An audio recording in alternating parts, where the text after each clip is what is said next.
Montana Territory. Summer of 1878, the sun was starting to fall behind the pine-covered ridges when Osiah Kade spotted the blood by the trail. It was not much, just a few dark drops on the dusty path that wound between the foothills east of Gallatin. He pulled his gelding to a stop, boots firm in the stirrups, his eyes scanning the nearby brush. The trail was quiet, too quiet. No bird calls, no rustle of deer, just the sound of his horse breathing heavy and the faint trickle of water somewhere down the hill. Then he saw her. She lay just off the trail under a low juniper, her dress torn and bloodied along one side, arm wrapped tightly around her middle like she was trying to hold herself together. Her brown hair was tangled, one boot missing, and her skin was pale with fever. She looked up as he stepped off his horse, her eyes narrowing in pain. "Do not touch me," she said, voice dry and hoarse. "I will not," Osiah answered, crouching a few feet away. "You're hurt. I am not leaving you here." He saw the cut, then a deep gash across her side, half wrapped with the ripped sleeve of her own dress. It was not fresh. She had been like this a while. "I can ride," she whispered, then tried to push herself up and failed. Osiah moved fast, catching her before she could fall again. She flinched when he touched her, and he froze. "I am not going to hurt you," he said, steady and low. "Let me help." She was too weak to argue. He lifted her gently, and settled her across his saddle. Her head dropped against his shoulder as he mounted up behind her and turned toward his ranch, still over an hour's ride through the trees. He did not ask her name. Not yet. She slept in his sister's old room, the one with the faded blue quilt and the view over the back pasture. For 3 days she drifted in and out of fever. Osiah cleaned the wound, changed the bandages, and boiled water until his hands were raw from scrubbing. He had sent his ranch hand, Will, into town for a doctor, but the man had not come. Too far, too busy. So Osiah did what he could. On the 4th morning he found her sitting up in bed, her arm trembling as she held a tin cup to her lips. "You should not be up," he said, leaning against the doorway. "You saved me," she said, voice still rough but steadier now. "You did not have to." "It was not a choice," Osiah said. "You were bleeding out by the trail. I was not about to ride past." She looked down into the cup, then back at him. "My name is Verena Zeller," he nodded. "Osiah Kade." They stood in quiet for a moment. "I was traveling with my uncle," she said slowly, eyes on the window. "We were headed to Bozeman. He was shot. They took our wagon. I ran, made it 2 days before I passed out." "Who were they?" "I do not know." Men with faces covered, said nothing, just took. Osiah's jaw tightened, but he said nothing. He had seen this before: travelers ambushed, wagons stripped, women left for dead. "The wilderness did not care who you were." "Thank you," Verena said again, "for not leaving me." He gave a small nod. "You can stay here until you are strong enough to ride. No one will bother you." Her eyes softened. She looked down at her hands. "I do not have anywhere to go." "You do now," he said simply. By the 2nd week she was walking, slow but steady. She helped with the garden, fed the hens, even stitched a rip in one of Osiah's shirts. He watched her from the porch when she thought he was not looking. She moved like someone who had known comfort once, but not in a long while. One afternoon, she came out into the yard as he was chopping wood. "I owe you more than I can repay," she said. "You do not owe me anything. I need to work. I will earn my keep." He leaned the axe against the stump. "You do not need to prove anything here." "I do," she said, stepping closer. "To myself." He nodded once. "All right. Then you work beside me, not under me." She blinked. "That is fair." They worked together after that, side by side, in the barn, the field, the kitchen. Verena never complained, never asked for rest. Osiah saw the weight she carried, though she never spoke of it. At night, he sometimes heard her cry through the thin walls. He never asked why. He just made sure the lantern in the hallway stayed lit. By the time August turned, she had color in her cheeks again. Her hair was brushed, her eyes clear. She laughed more. Small things like when his mule ate her bonnet or when Will fell in the river trying to fetch a stray calf. Osiah found himself listening for that laugh. One evening they sat on the porch watching the sunset. The wind smelled like pine and smoke. "Why do you live all the way out here?" she asked. "Peace," he said. "I lost my brother in the war. This land is the only place that ever felt quiet." "I lost my father that way," she said softly. "Gettysburg, I was 12. He looked at her, really looked. "We carry the same kind of silence then." She nodded. "Maybe that is why I feel safe here." Osiah's hand brushed hers where it rested on the rail. She did not pull away, but the next morning she was gone. No note. No goodbye. Just the empty room and the blue quilt folded neat on the bed. 5 years passed. Osiah never married. He ran the ranch, fixed fences, wore the same hat and boots.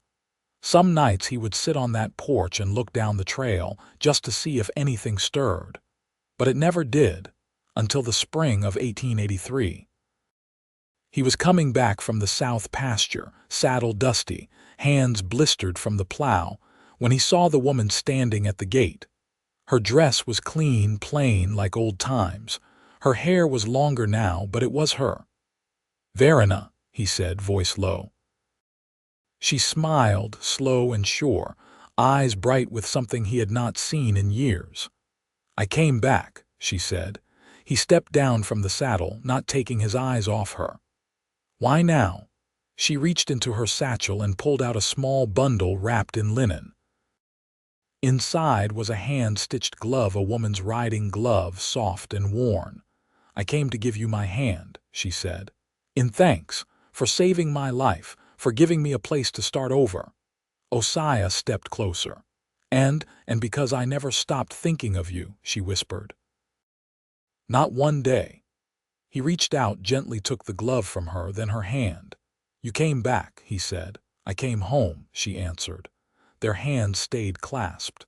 And for the first time in 5 years, Osiah Kade smiled wide, full, and real. She had come back, and this time she was staying. The hills were greening with early snowmelt when Verena stepped inside the house again. She moved carefully, fingertips brushing the doorframe as though reacquainting herself with something left behind too long. Osiah stood just behind her, his hat in hand, boots dusty from the ride. "You changed the stove," she said, eyes settling on the iron-bellied thing in the corner. "Had to. The old one cracked down the middle last winter." His voice was quiet, not cautious, just weighed with the quiet of all that had passed between them already. She nodded, then turned toward the window. "The pasture looks bigger than I remember. I bought the adjoining land from the McNeils 2 years ago. Their boys went east, didn't want to ranch." Verena's gaze lingered on the hills beyond the glass. "You've done well." Osiah didn't answer right away. He watched her hands, the way they folded together, not with nervousness but something steadier, like she'd come back already knowing she belonged, but didn't want to speak ahead of the moment. "I never expected you to return," he said, voice even now. "I didn't either," she replied. He waited. "I married," she added, barely louder than the wind outside.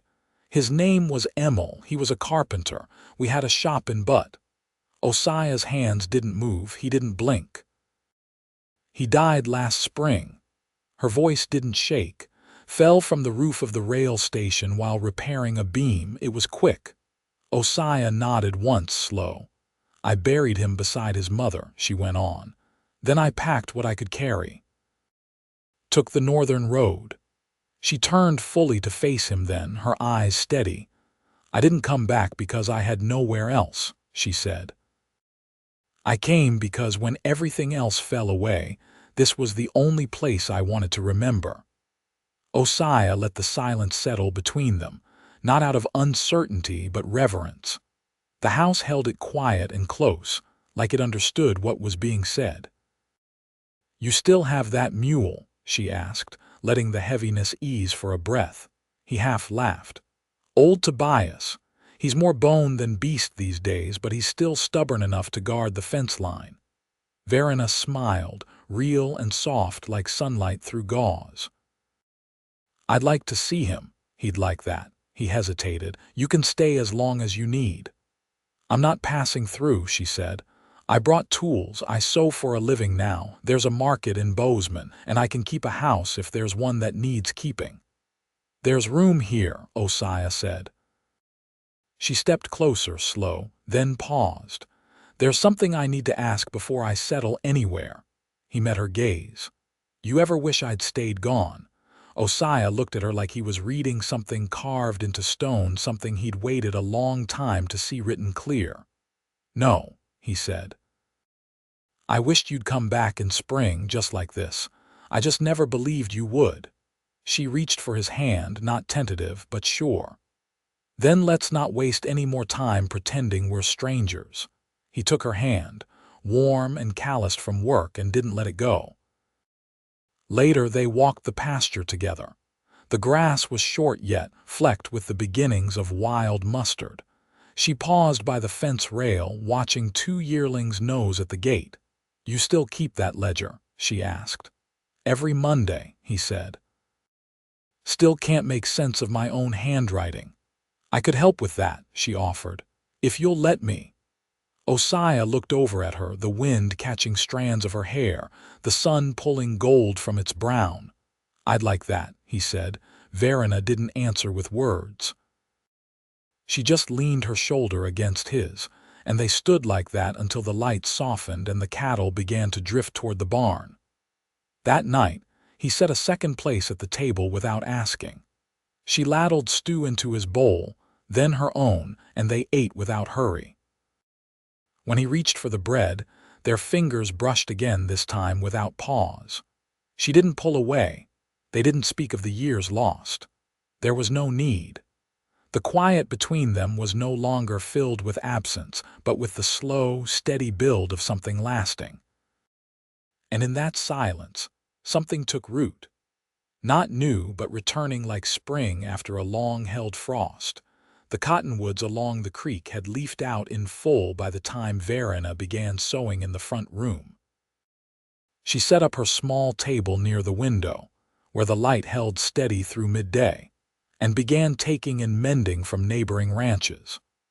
Word had spread quietly, passed from one housewife to the next, that the woman at Kade's place could turn a hem smoother than any shop seamstress in Bozeman. Osiah left her to it. He never hovered, never stood watching while she worked. But he lingered more near the house, found reasons to fix the porch rail or split kindling closer to the steps. If she noticed, she said nothing. One morning, as she drew thread through a patch of muslin, she looked up and said, "I've been thinking of planting flax along the east fence." Osiah leaned against the doorframe, arms folded loosely.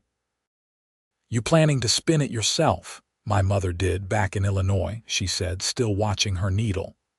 "I never learned the wheel, but I could. I've got her notes. Her old spindle, too. You think it'll take to the soil here?" "I won't know until I try." He nodded. "Then I'll clear the ground this afternoon." Verena looked up, the barest tilt of her mouth. "You don't have to. I want to." He stepped out into the yard before she could answer, boots crunching over the gravel path. That night she found him near the barn, oiling the hinges on the tack door. She carried a tin plate with cornbread wrapped in a cloth. "You missed supper," she said. "Wasn't hungry till now." He wiped his hands on a rag and took the plate from her, nodding once in thanks. "Sun stayed high longer than I expected." She leaned against the post beside him. "You always work past dark." "Only when something's worth finishing." He tore a piece of bread, chewing slowly. "You ever think you'd come back to this?" Verena shook her head. "I thought about it plenty. But thinking and doing are different things. What made you cross the distance?" "I was tired of waiting for someone else to give me a reason." Osiah didn't answer right away. Then, "I'm glad you stopped waiting." They stood still for a while, the sky above them turning the color of a burnished horseshoe. Crickets had begun their song down by the creek. Somewhere in the barn, a cow shifted and snuffed. "I've been offered a place in town," Verena said, eyes on the darkening trees. "A couple with a dry goods store. They give me a back room and pay for custom work." He took his time with his reply. "That what you want? I'm not sure yet. It's safe, steady, but it's separate." Osiah set the plate down on the stump beside him.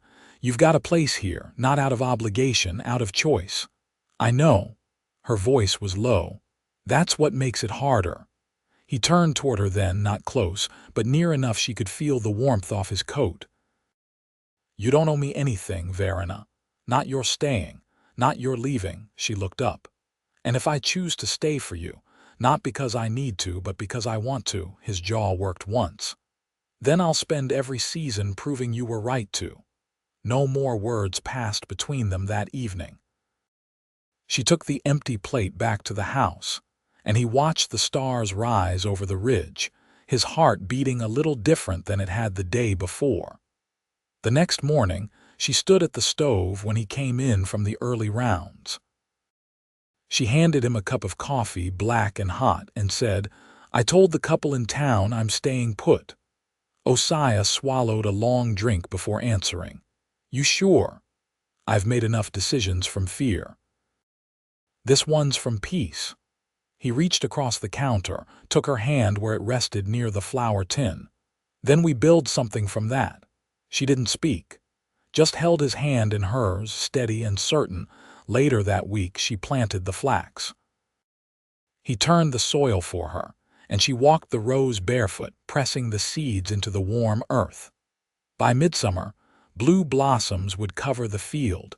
By midsummer, so would her name, stitched into the ledger beside his. June brought the flax to bloom, a sea of pale blue swaying low along the east fence line. The flowers opened just after dawn and closed again by mid-afternoon. Verena checked them each morning, hem of her skirt damp with dew as she walked the rows.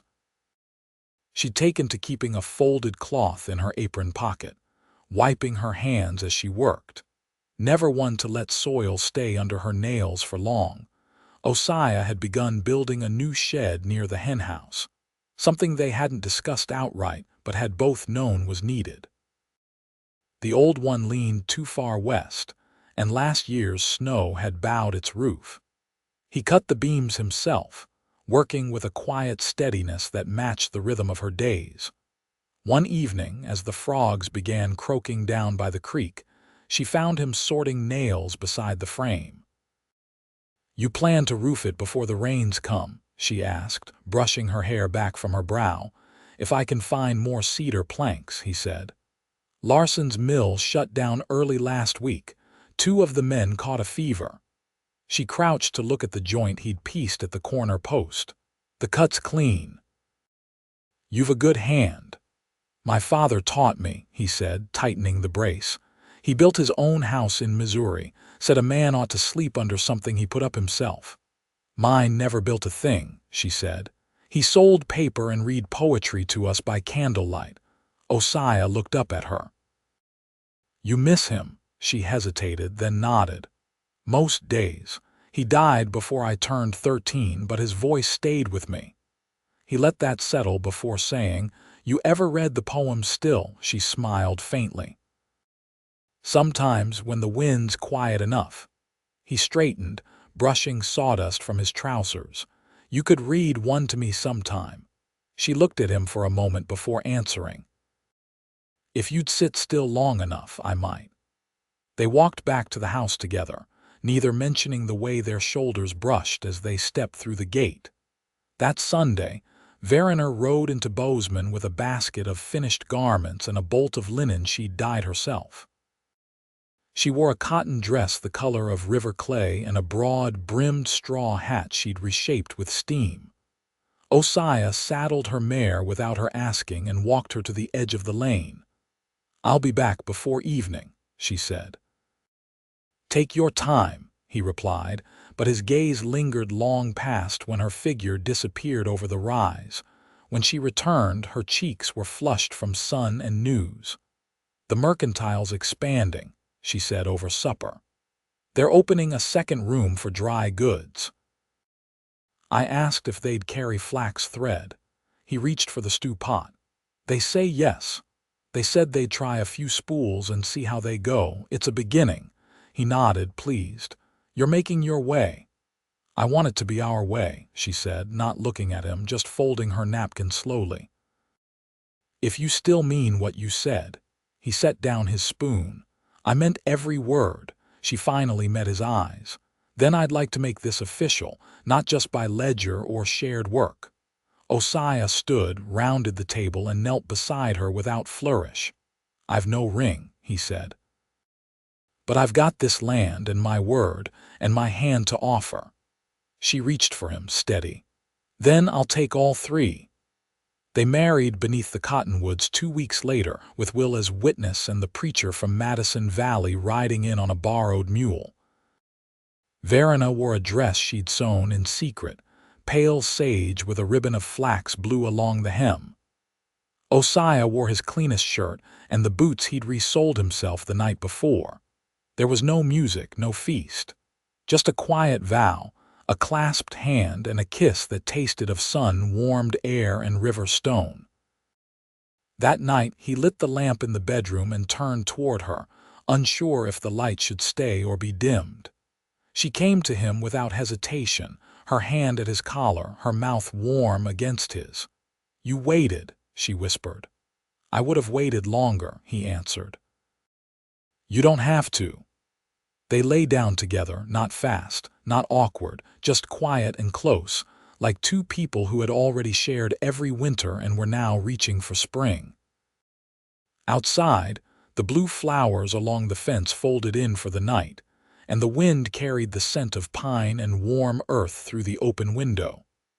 Inside, they rested, side by side, hand in hand, with no more distance left to cross. By late summer, the flax had been harvested, dried, and bundled in the small shed Osiah built. Verena had taken to working the fibers in the early hours when the house was still, and the light came soft through the eastern windows. Her spinning wheel, brought up from butt in a pine crate, now sat in the front room beside the shelf where she kept her father's old journal, and the tin of needles she'd used since girlhood. The marriage settled around them gently, without ceremony or disruption. They moved in quiet tandem, folding into each other's days without needing to ask. He learned the sound of her footsteps when she was content, the rhythm of her work when she was thinking. She learned the silence he carried when he was weighing a decision, and the way his eyes softened when he looked at her across the supper table. One warm afternoon, Osiah returned from the west pasture with a cut on his forearm and the buttons torn from his cuff. Barbed wire caught me, he said, setting his hat on the hook by the door. Verena took his arm, guiding him to the chair by the wash basin. You were supposed to fix that corner post last week. I meant to. Must have slipped my mind. She cleaned the wound with a firm hand, not unkind but without fuss. You're lucky it didn't tear deeper. I've had worse. That doesn't make this better. Her brow furrowed as she wrapped it in linen. You take care of everything else. You ought to include yourself in that. He watched her fingers tie the knot. I'm not used to being looked after. You'll need to get used to it. He reached for her wrist as she stepped back. You ever miss the life you had before? She didn't answer right away. I miss pieces. The sound of Emil's saw, the smell of varnish on his shirts, but that life ended. I don't look for it anymore. Osiah let go of her wrist. I don't want to share you with ghosts. You're not. She met his eyes. I said goodbye to him before I ever came here. What I chose with you, that's mine. It's not borrowed. He nodded and she leaned in, pressing her forehead to his. You're not the only one learning to be cared for. That night, after the dishes were washed and the fire banked low, Verena brought out her spindle and sat beside him on the porch. The moon hung low, casting silver across the tall grass. "What do you think of children?" she asked quietly, not looking at him. He ran a thumb along the edge of his cup. "I think about him when I see Will's boy chasing chickens every Sunday," she smiled. "I never thought I'd want them. But lately, I've wondered what it would be like to raise one with you."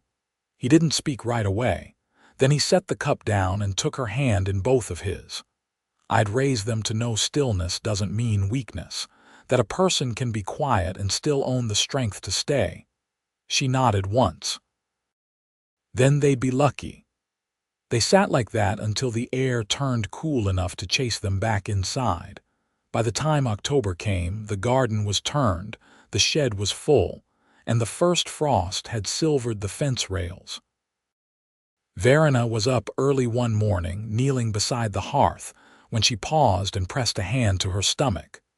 She waited a moment, then stood slowly, her breath caught between wonder and disbelief. She told him that evening. They were sitting at the table, shelling beans by lamplight, and she said it without ceremony, just a soft, "I think we'll need to make room come spring." He looked up, hands stilling. "You're sure I'm late? And I know my own body." He stood, walked around the table, and gathered her in his arms. He didn't say anything. He didn't need to. They readied the house slowly over the winter. Osiah built a cradle from pine, shaping the spindles with care. Verena sewed blankets from scraps of homespun and dyed the edges with crushed berries saved from the last harvest. Snow came and stayed, and they passed the cold months in quiet work, hands busy, hearts full. In early May, their daughter was born. Verena labored through the night with Osiah at her side, his hand holding hers through every wave of pain. At dawn, with birds singing just beyond the window, a small, dark-haired girl was placed in her arms. They named her Clara, after Verena's mother. Life didn't slow, but it deepened. Osiah carried Clara in a sling across his chest while mending fences. Verena rocked her beside the spinning wheel, humming songs her father once sang. The flax grew again, and the garden filled with beans and squash. Neighbors came with bread, with offers of help, with quiet smiles of approval. No one asked about the past anymore. Everyone could see the present for what it was. One evening, after the supper plates were cleared and Clara slept swaddled in her cradle, Verena stood at the porch rail, watching the dusk roll in. Osiah came up behind her, resting his chin on her shoulder. "You ever wonder what would have happened if we hadn't met on that trail?" She reached up, touching his cheek. "Then I wouldn't have known what it meant to be whole." He kissed her neck, slow and warm. "I'll be grateful for that day the rest of my life." They stayed there, arms around each other, the air soft with spring and the promise of all that still lay ahead. And in the house behind them, the cradle rocked gently in the hush of twilight. As peace settled over the land they'd made their own.